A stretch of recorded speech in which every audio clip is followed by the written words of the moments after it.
रहीम अस्सलाम वालेकुम। Welcome to Arshi Khan's kitchen. Arshi Khan के किचन में आज हम आपके साथ शेयर करेंगे कि आप किस तरह से जो अशरफियाँ जो होती हैं, जो टूटी फ्रूटी होती है, वो तरबूज के छिलके से कैसे तैयार कर सकते हैं।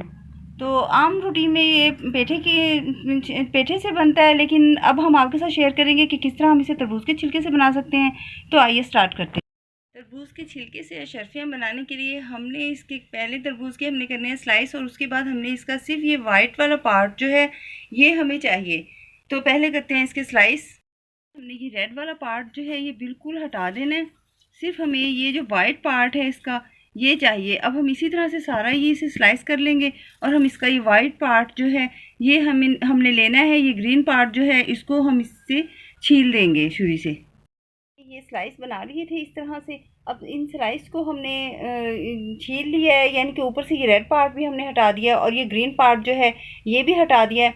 तो अब हमने इस तरह से इनके पीसेस बना लिए हैं। इनको अब हम, अगर आपके पास कटिंग के लिए कोई टूल्स हैं या आपके पास कोई चॉपर है तो आप उससे कर सकते हैं, और अगर नहीं है तो फिर आप इसे अपनी चॉइस के मुताबिक जितने पीसेस चाहें आप, बड़े या छोटे चौकोर, तो आप वो काट सकते हैं। चॉपर से मुराद है मेरी कि इस तरह से चॉप करने के लिए अगर आपके पास कोई टूल है तो आप इसमें बना सकते हैं। अगर ये नहीं है तो आप छुरी के साथ जितना चाहें उतना बड़ा बना सकते हैं। अब ये तकरीबन दोनों का साइज़ एक ही है, कुछ ज़्यादा फ़र्क नहीं है। हम इसको करते हैं पीसेस बनाने के लिए। हमने इसमें दो या जितना भी इजीली आप कर सकते हैं, 2 रख दें पीस, 3 रख दें, तो उसको हम फिर प्रेस करेंगे इस तरह से। तो ये देखिए, अब ये देखिए ये पीसेस जो हैं इस तरह से ये कट गए हैं सारे इसके चकोर। ये देखिए एक जैसे सारे पीसेस जो हैं चकोर ये बन गए हैं। इसको जब आपने छिलका उतारना है तो उसके लिए शेफ़ की बड़ी छुरी जो होती है वो यूज़ नहीं होगी। आम जो हम सब्ज़ी जिससे बनाते हैं, घरेलू छुरी होती है सब्ज़ी बनाने वाली, तो ये छुरी, आम जो छुरी होती है ये यूज़ होगी। छिलका जो है वो इससे ईज़िली उतर जाएगा। ये सारा जो है हम इसी तरह से इसको कर लेते हैं स्लाइस। देखिए ये इस तरह से हमने सारे इसके पीसेस जो है काट लिए हैं। आप चाहें तो बड़े पीसेस काट सकते हैं। अब हम इसको करते हैं, पानी को करेंगे हम बॉईल, उसके अंदर इसे डाल, अब हम इसमें इसे शामिल कर देते हैं।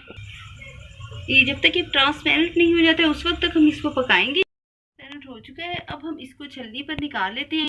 अब ये देखिए छलनी पर हमने इसे निकाल लिया, पानी इसका सारा निकल चुका है। अब हम इसका बनाते हैं शीरा। पैन में 1 कप शुगर शामिल करेंगे, और हम उसमें शामिल करेंगे फ़िलहाल हाफ़ कप जो है पानी, और हमने इसका चिपचिपा सा शीरा बनाना है। ज़रूरत पड़ी तो हम पानी और ऐड करेंगे इसमें। ये देखिए ये 1 प्याली है, ये जो हमने अभी इसको, ये जो तरबूज के छिलके हैं ये 1 प्याली है, और 1 कप हमने लिया है शुगर और हाफ़ कप पानी। अब ये देखिए ये पकना शुरू हो गई है शुगर, इसमें अब हम इसे शामिल कर देते हैं, और हमने इसको इसी में ड्राई कर लेना है।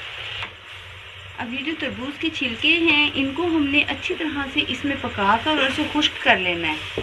इसे हम इतना पकाएंगे कि ये अच्छी तरह से चीनी जो है इसमें रच बस जाए, और ये चीनी से अच्छा खासा सख्त सा अकड़ी सी अशरफियाँ जो हैं वो बन जाएं। शीरा खुश्क हो चुका है। अब हम इसको कलर करेंगे। तो कलर करने के लिए हम जितने हमें कलर करना है वो हम प्याली में कलर निकाल कर तकरीबन 1/4 टीस्पून हम कलर लेंगे हर एक, और उसमें फिर थोड़ा सा करेंगे शामिल पानी।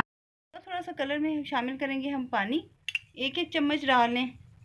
अब इसमें हम ये अशरफियाँ जो हैं ये शामिल करेंगे। 5 मिनट के लिए हम इन्हें ऐसे ही कलर में छोड़ देंगे। उसके बाद हम इन्हें निकालते हैं छलनी। बाकी कलर हैं इनको हम कर देंगे वेस्ट, ये हमारे किसी काम के नहीं। हमने इसमें से निकाल लिए छलनी पर सारी अशरफियाँ। देखिए कितना प्यारा इनका हो गया है कलर। ये देखिए कितने प्यारे इनके कलर हो चुके हैं। हमने छलनी में डालने के बाद इसको हल्का सा पानी निथार दिया था, जिससे ये इसका जो एक्स्ट्रा कलर है वो निकल गया है, और मिठास इसकी कम नहीं होगी, क्योंकि हमने इसे अच्छी तरह से तेज़ गाढ़े शीरे में पकाकर इसमें चीनी खुश्क की है। तो ये पानी हल्का सा निथारना इसलिए ज़रूरी होता है क्योंकि अगर आप इसे जिस चीज़ में भी डालेंगे तो फिर वो सारे कलर जो हैं वो अपना रंग छोड़ देंगे। तो पानी निथारने से एक्स्ट्रा कलर जो है वो उतर जाता है। तो ये देखिए कितने प्यारे इनके कलर हो गए हैं। आप इसे जर्दे में यूज़ कर सकते हैं, और टूटी फ्रूटी आइसक्रीम के लिए आप यूज़ कर सकते हैं। जिस चीज़ में भी चाहें आप इसे यूज़ कर सकते हैं। और चीनी में अच्छी तरह पका लेने के बाद आप इसे सेव भी कर सकते हैं, किसी डब्बे में डालकर आप फ्रिज में रखें और यूज़ करें। तो इजाज़त दीजिए, इंशाल्लाह ताला हम नेक्स्ट बेहतरीन रेसिपी के साथ हाज़िर होंगे। इजाज़त दीजिए, नेक्स्ट बेहतरीन रेसिपी के साथ हाज़िर होंगे। अल्लाह हाफ़िज़।